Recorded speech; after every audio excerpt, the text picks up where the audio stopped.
이 부산특위에서 활동을 하면서 부산 엑스포 유치를 위해서 여러 가지 이제 질의도 하고 이제 준비도 말씀을 드렸는데요.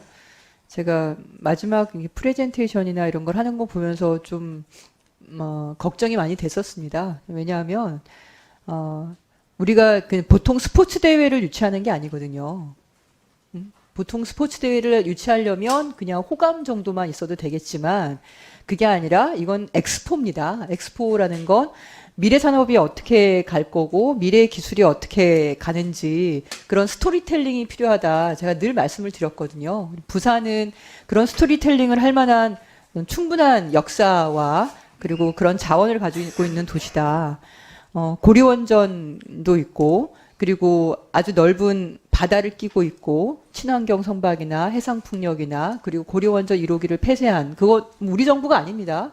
보수 정부 박근혜 정부 때 그 치적을 분명히 얘기를 했고 그리고 우리가 그 한국 전쟁 당시에 전 세계인들이 와서 도와줬는데 그때 그 경험 중에 하나로 어쨌든 미군 기지도 있고 그렇다면 미래 사회는 어떻게 친환경적으로 좀 더 발돋움하는 그런 산업과 기술을 보여줄 것인가에 대한 스토리텔링이 있어야 되는데 이게 온통 한류에만 기대가지고 온통 한류에만 기대서 근데 그렇게 스토리텔링 없이 도대체 어떻게 표를 더 받겠냐는지 제가 여러 차례 제안도 많이 드렸죠. 나르는 택시권에 대한 것도 그렇고 친환경 선박에서 전기 코드를 만들려면 어쨌든 인프라를 구축을 해야 되는 거고 등등.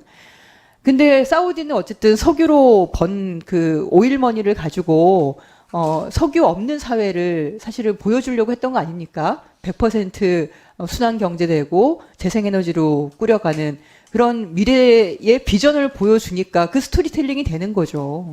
근데 그런 내용이 없이 한류만 빗대어가지고 BTS나 싸이나 이 얼마나 게으른 접근이었나.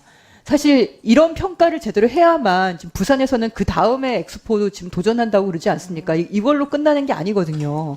근데 어떻게 이렇게 무책임하고 게으를 수가 있습니까? 이런 평가를 잘 해야만 다음에 우리가 추가로 다시 도전을 할 때 그게 교훈이 돼서 더 잘할 수 있지 않겠습니까?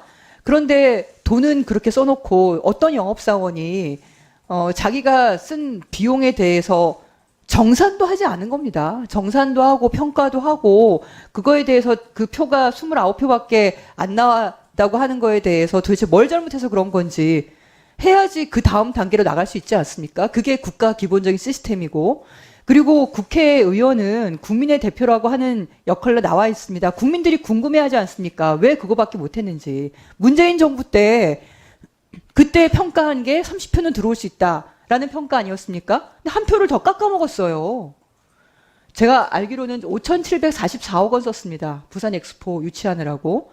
그리고 대통령 네분 해외 순방 다니고 엑스포 핑계대면서 그 많은 외국 다니면서 500억이 넘는 돈 예비비까지 딸딸 긁어 썼어요.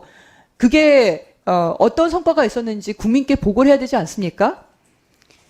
어떻게 159명의 죽음의 책임 앞에서도 그리고 김건희 여사 주가 조작 문제라든가 아니면 장모 최 씨 구속에서도 재난대응 실패 국가의 가장 큰 역할인 재난대응 실패에서의 국민들이 죽어가도 사과 한마디 없던 분이 이 엑스포 유치 실패했다고 사과를 하셨는데 그거에 대한 실질적인 내용에 대해서 왜 아무런 평가를 할 수 있는 자리에 대해서 이렇게 무책임하게 나오질 않습니까?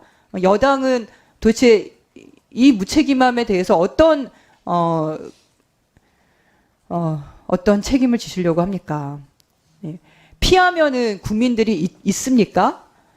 피한다고 해서 우리 국민들이 잊어버리고 망각하지 않습니다. 뼈에 새기실 겁니다. 어떻게 바로 전날까지도 막상막하 59대 41, 51대 49라고 말씀하셨나요?